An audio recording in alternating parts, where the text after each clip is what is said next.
But as I learned more about human behavior and how we adapt to change, I've made adjustments in the way that I've approached change. And I've also developed just a little more patience with others as they adapt to change that I initiate. Welcome to Brain Chatter. Join us as we explore real-life examples of leaders who listen past the daily noise, lead themselves and others with clarity, and make an effective difference on the front lines of leadership in life and work. I'm your host, Derek Brown. Today's guest is Deb Miller, the managing principal of Chapman and Associates Incorporated. Prior to becoming an organizational consultant, Deb enjoyed a career with a large multi-location manufacturing company where she held roles in administration and human resources. And at times, she was charged with leading significant changes within that organization. In our conversation today, we'll be exploring the challenge of change in the workplace. Welcome to Brain Chatter, Deb. Thanks, Derek. It's a pleasure to be here. By the way, we will link to any resources mentioned in today's episode in our podcast episode notes, which can be found at brainchatterpodcast.com. Deb, I think this is a topic that touches every single person listening to this podcast. There are a whole slew of adages in our English language we hear and use about change, such as change is inevitable and the only constant in life is change itself. We all face change in big or little ways every single day. There are changes that I may decide for myself, as small as I'll switch toothpaste brands today. And then there's the change that in one way or another, others press upon me without any particular buy-in from me. The famous fiasco on the consumer side is that of Coca-Cola in the late 1980s when they changed from original Coke to new Coke. Of course, it caused an uproar with the people who considered themselves the loyal consumers. So when the newest Microsoft Word version comes out, it's also an example. They changed the buttons around, even though the former locations seem to work just fine. And that annoys a lot of users, of course. We often experience change quite differently from change to change and from person to person. So that brings me to my question. Why is it that we experience change so differently? And why does this seem especially true of change in the workplace? Well, Derek, most of us are very comfortable with change as long as it's change that we have initiated. It's those changes initiated by others, and specifically when those changes impact me, which give us some heartburn. You know, I can change the route for my drive to work, but when the Department of Transportation closes a road on my preferred route, I'm very frustrated by that. Human beings are trying to make sense out of things. It's one of those basic needs that we all share in common, and we're trying to understand where we fit. Let's apply that to the workplace. You know, when you fundamentally change the way that people work, it's a big deal. We find safety and comfort in the routines and the normalcy of our work.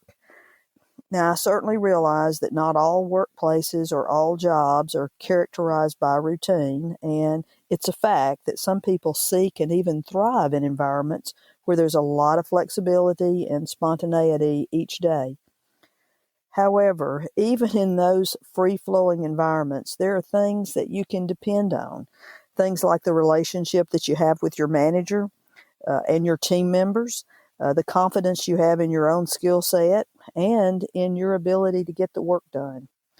When any of those things change, discomfort, vulnerability, and even insecurity can result. And most of us are more than a little bit unsettled by those feelings. So what I hear you saying is that in a stress-free world, all change would only be the change I initiated. But on the other hand, in that world, we'd still be driving oxen wagons to work, installing new asbestos shingles with lead paint trim on our houses, and I guess I'd be recording this podcast on 1,057 floppy disks using a rotary phone. So another takeaway I hear from you is that even the change that I do not initiate that may make me uncomfortable can still get me to a much better place. Is that correct? Well, it certainly can, but you have to keep in mind that even positive change can create stress. I'm doubtful anyone wants to return to rotary dial phones, but initially some people were convinced that they were just simply more reliable than touch tone, so not everyone switched at first. That's an interesting point, and probably one long forgotten by many people who delayed making that change and now are carrying an iPhone in their pocket. During your career in HR and consulting, you've clearly witnessed a huge amount of change implemented by yourself and various others. Would you share some of your experience with both change implementation and change management? Over the course of my career, I've seen an abundance of change. And, some of it was so gradual that it was barely recognizable, and other changes happened immediately and were quite severe. As a leader, I've been responsible for a number of changes, and I've seen it done well and done poorly. I have to admit that even changes that I initiated that impacted others did not always go well. I've been on both sides of the line. But as I learned more about human behavior and how we adapt to change, I've made adjustments in the way that I've approached change. And I've also developed just a little more patience with others as they adapt to change that I initiate. Could you talk a little bit more about some examples and maybe some takeaways and strategies, both from the times in your career when you've managed change, but also from observations of others and other organizations implementing change management during your career? And maybe, if you don't mind, share some examples of both the good and the bad.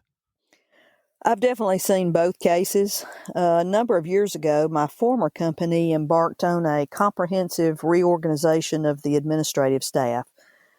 Senior management engaged a management consulting firm who came in and evaluated every function and every position in the organization, and then changes were made based on their recommendations.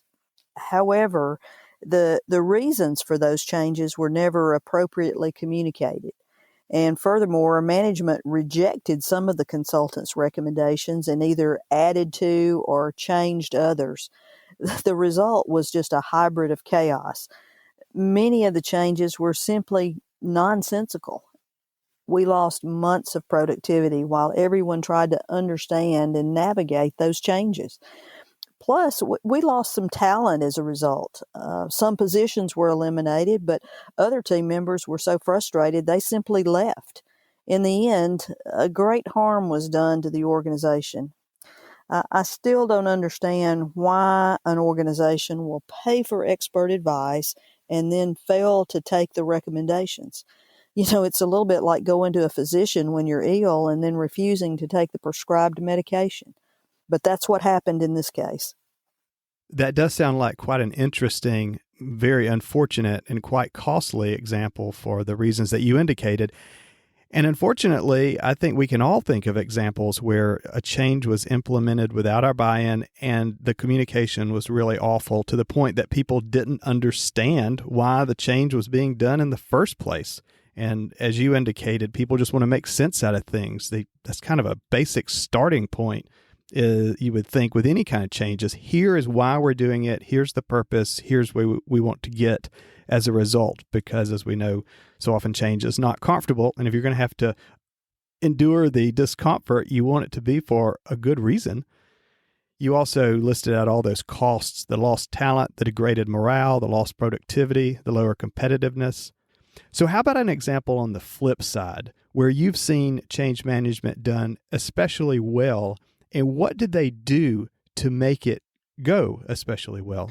Well, sure. Several years later, I saw the same organization implement a multi-year, multi-million dollar enterprise resource planning system, and they did it very successfully. But by this point in time, there was a different senior management team in place, a different consulting firm was engaged, and a very strategic effort was made to try to involve all team members in the process.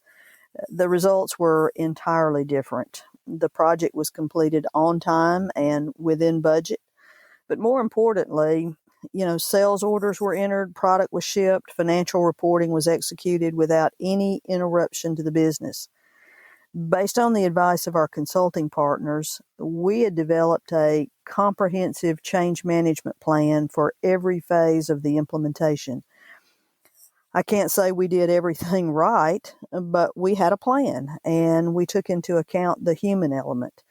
We worked the plan and prepared for contingencies. Even though there were significant costs associated with the plan, the management team allocated those costs and was willing to spend the money. When you discount the human beings in any effort, you do so with great peril and you risk the success of the initiative. Well, definitely. As we know all too well, when managers ignore their employees or treat them like robots instead of human beings, or just as though they can condescend and not include them in the buy-in, that never leads anywhere good. So based on what you know, if you were talking with the decision maker preparing to implement something new to their team, maybe a new software implementation that you know the rollout's going to be disruptive, or a new reporting structure, whatever it may be, and you could give this decision maker some usable, practical advice that would save them a lot of heartache later and maximize their probability of success. Tell me what that advice looks like. Well, sure. I have several suggestions, including some proven strategies that they should consider. First of all, you need a change management plan. You have to have a plan. And as part of that plan, you should be prepared to honor the past, to account for individual receptivity, to over communicate what you're doing, provide the tools for success, celebrate success along the way, and then finally recognize and reward success when the change is completed. Let's go through each one of those one at a time in more detail. First, say more about develop a plan as a strategy. Well, you have to really think through what you want success to look like and develop a plan that's going to support and lead to that success, and allocate the resources to implement it. Whatever it costs, it's going to be money well spent. The plan will guide the change to your desired outcome. The change is going to happen anyway, but if you have a plan, if you know where you want to go, the plan can increase the probability of a successful change. And without one, as I said earlier, you risk any anticipated return on your overall investment. The next item on your list is honoring the past. And this does sound a little peculiar on the surface. How does it help people to accept change if you're honoring the past? Well, you don't want to make team members feel like everything they've achieved in the past is now worthless. You want to let them know that you value the past contributions and you look forward to their continuing contributions. It's their efforts. It's your team's efforts which has brought the organization to where it is and positioned it to leap forward. In the case of a new implementation, it's scary to think about all my skills are now being negated and I'm no longer able to provide value. So you have to acknowledge past efforts and assure them that you're going to help them regain the skills if that's what's necessary in order for them to move forward and continue to be successful. That's logical. The next item you mentioned was account for individual receptivity. Can you explain what you mean by that? Sure. Not everyone embraces change at the same speed. Just keep in mind that there's no system, no process, no organizational structure that is so screwed up that somebody doesn't love it just the way it is. They don't know they love it until you try to change it, and then you find out how very dear it is to them. At the onset of any change initiative, about 20% of your team will be anxious, excited even, and they're ready to go. They are already with you. In fact, they may have been waiting on you to catch up. Another 20% is at the other end of that spectrum. They don't want to go, and they will stonewall. Not only will they not cooperate with you, they may really work at trying to undermine whatever it is that the change represents to them. You may never get their buy-in no matter what you do. But the remainder of your folks, the majority in the middle of these two extremes, they're going to most likely develop a wait and see posture. They may be open to the idea of the change, but they need to be convinced. And these are the team members you need to direct your change management efforts toward. You want to communicate with them, explain to them everything you can about the change, involve them in the process, and by all means, listen to what they tell you. Because it's this group of people that will ultimately determine whether or not the change is going to be successful. I can definitely visualize people I've known during change processes in each of those three categories. I suspect everybody who is listening can also do that. So the next strategy you mentioned is over-communicate. What do you mean by over-communicate? Well, a couple of things. First of all, it's not enough to tell me what it means for the company. People need to understand the reasons for the change, how will it affect them, and what exactly is expected of them. You know, the new process or system may be the greatest thing since sliced bread for the company, but I want to know what it means for me, including what I'm going to need to do to be successful after the change. What's that going to look like? Second, don't think that you can say what you're communicating only once. In the ERP project I referenced earlier, for example, part of the communication plan was to produce a video message from the company president that would be shown to every employee at every location. And he wrote his own script for that message, and he did a terrific job delivering it. But the communication plan called for that message, or at least a portion of it, to be communicated periodically through a variety of mediums. So in month 2, I went to him with a memo that I had drafted for his signature to go in the company newsletter, and he flatly refused. He said, "I've already told him that." And that was the end of the story with him. He was not going to do it again. This does not seem logical to me, especially since there was already a plan to have multiple touches over time. What do you believe was his rationale for responding in that way, where he basically said, I did it once and that's enough?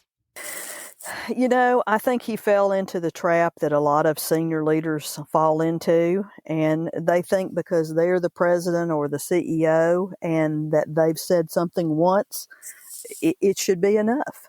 But it's simply not. Think of the average commercial spot on television or radio. They are designed to run multiple times because we simply don't hear them the first time. We don't really begin to listen until we've heard something the second or third time. And it may be the fourth or fifth time before I assimilate what I've heard and it actually changes my behavior. Think about it this way. When you've heard that commercial for the 20th time, finally, you've got to have that Big Mac, or maybe I do want to go look at a new car. It's the repetition that kind of anchors it in your mind. Well, sure. This is especially interesting because anyone acquainted with sales and marketing knows that best practices state that for all products and services, a multi-touch approach with the buyer is imperative. It speaks simply to how human nature is wired and the way our brains work. And that's why when I Google 6-foot ladder or I click on an ad for an air fryer, I see ladder ads and air fryer ads on every website I visit for the next 4 weeks or so. It just makes total sense that when you're selling a team on a needed change, it would also require multiple touches of the message. People don't leave their human nature in the parking lot at work before they come in the door. So anyway, thank you for sharing that. And the next strategy you mentioned is provide the tools for success. Tell me more about what you mean by tools for success. Well, whether it's training or equipment or providing feedback, you need to be prepared to provide for the team what is needed for their continued success. You want to let them know that you're willing to invest in their success and then follow through with that promise. Remember, whatever the change is, it was your idea, not their idea. So they will be a lot more comfortable with the change if you commit to them that you will provide whatever it is that they need in order to adapt and continue to be successful. I can certainly see how implementing change could quickly be undermined by not making sure that everybody has what they need to access success, not to mention that it would just simply be unfair. Okay, the next strategy is celebrate success along the way. And again, on the surface, this one sounds a little perplexing. Why would you not simply wait until the end after you have gotten everybody fully on board and the change has been fully successfully adopted and then celebrate? You can't wait for the moment that the change is fully implemented, especially if it's a year-long or an 18-month-long process. People simply get discouraged. If it's a large system implementation, for example, people are already doing extra work trying to keep the existing systems running and take care of the business, while at the same time they're doing the things that are needed to implement the new system. It can just simply be overwhelming, and after a while, fatigue sets in. So, if you want to boost enthusiasm and encourage continued commitment along the way, you need to look for milestones that you can celebrate. You don't want to lose your momentum before you get to the finish line. I see what you're saying now, and this leads into the last strategy that you mentioned, which is recognize and reward success. Is this not the same as celebrating success along the way, though? Well, it is and it isn't. Celebrations are for everyone, everybody that's on the team. But rewards should be directed to those who've actually created the success. And you've asked them for some extraordinary effort. So you should look for some ways to recognize that effort. And it doesn't have to be a monetary award, but certainly if your business plan can accommodate a financial incentive plan, it's not a bad idea. I do suggest some caution when implementing a financial reward system. However, again, it does not have to be financial. My experience, rather, is people want to know they are valued and appreciated. It's the other basic human need that we all share in common. We simply want to know that we have value. So if you acknowledge the team member's role in the success, it goes a long way. A team member told me recently, we don't need a parade or even a steak dinner. I just like to hear I'm doing a good job occasionally.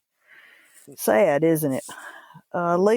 Leaders are too quick to point out a person's shortcomings, but not always equally generous with positive feedback. I often hear from leaders that say something like, well, that's what they're paid to do. And yes, it is what they're being paid to do. But we all want to know that someone has noticed that we're doing a good job and appreciates our effort. Well, sure. So, why does change management often go so poorly? It's not like change itself is anything new to any of us, and it's not like we haven't all seen change fail very badly at various points, probably close to us and from a distance.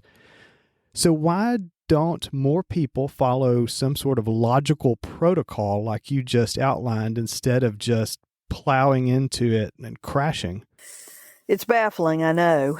Organizations spend millions of dollars implementing changes from technology to organizational restructuring to even branding and never consider the human impacts. The best answer I have is it's work. And leaders are so often focused on the change, whatever the change is, that they forget it's the humans who will determine whether or not the initiative will be successful. Dealing with all of the human aspects, well, it's just really work. It requires emotionally intelligent leadership. And as any HR professional will tell you, the soft stuff really is the hard stuff. Yeah, for sure. Here's a scenario. What about someone who is in an organization and they've been tapped to be part of some sort of change rollout, and yet they see their manager about to make a big mistake? Maybe their manager is prepared to surprise the organization with a change because the manager thinks, well, that way it'll get less resistance, there'll be less whining, and I really don't need the impact. I really don't need the feedback from the people on the front lines anyway. I know how this business works. I have seen some change rolled out this way, I know you have as well. And as we both know, it is cringeworthy for all involved from day one. So if this, let's say it's a good-willed, good and well-intentioned team member, and they're in this situation, they can foresee what's going to happen with this kind of strategy or lack of strategy, and they want to help their manager understand the pitfalls, avoid the pitfalls and the costs that come with that by having a change rollout done so poorly. How can that person help the manager, counsel the manager in a respectful way about the wisdom of doing it more along the lines that you've discussed instead of sort of a just barreling out like a surprise tank or something? Well, I think that's going to depend on whether or not there is mutual trust between that team member and his or her manager. Do they have the kind of relationship where they freely exchange information on a give and take basis? If not, chances are they're not going to build that relationship in this instance. But if they've built the speed of trust into their relationship, it certainly provides the platform for sharing helpful information, even when maybe it's difficult to say what needs to be said. You just mentioned the speed of trust. Would you mind defining that, please? Well, sure. The speed of trust exists when I've assumed responsibility for earning your trust, and you've also assumed responsibility for earning my trust. And when we've built the speed of trust together, we're able to meet challenges with ease and efficiency. In those circumstances, we don't waste any time trying to decide whether or not you're looking out for my best interest or whether you've got some sort of hidden agenda. We simply move forward and address the issue. We tackle a problem head on. And when we're able to do that, everything takes less time, it costs less money, and morale is usually higher. And morale is higher because I don't have to spend my time and energy watching my back. I know that you and I trust each other. We have each other's best interest at heart. We're both interested in doing what's best for the team and for the organization. It sounds like what you're saying is that how well change management occurs and how likely a team member is to reach up to a leader to successfully prevent failure of change management has more than a little to do with the organization's culture. Would you like to speak to that for a moment? Oh, you're absolutely right, Derek. Almost everything comes down to the organization's culture, but a culture that's based on mutual respect and trust really is a competitive advantage. And the best organizations understand that and they invest in creating it. That type of culture is also a great foundation for any change process. When team members believe that they are valued, that their input matters, that they are respected as individuals as well as for the work they do, they are much more likely to buy into the initiative. In that kind of culture, the change initiative will be viewed as a partnership between the team members and leadership.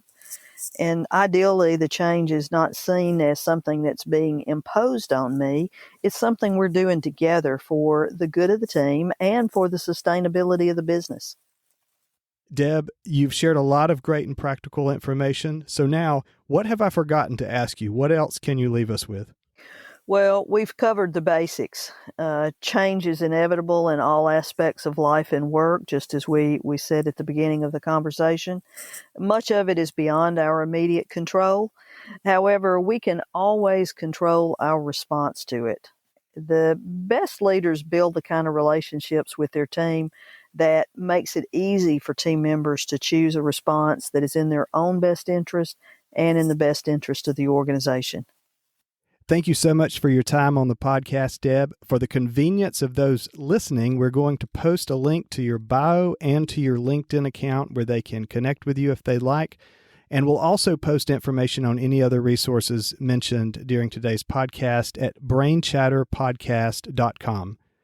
Brain Chatter is a production of Ken Chapman and Associates Incorporated. We assist clients across North America and beyond with leadership development, corporate culture transformation initiatives, behavior-based professional development for health and safety issues, individual and team assessments, conflict and performance management, succession planning, and team building, making a difference in organizations and individuals' lives for almost 40 years. Learn more at leaderscode.com.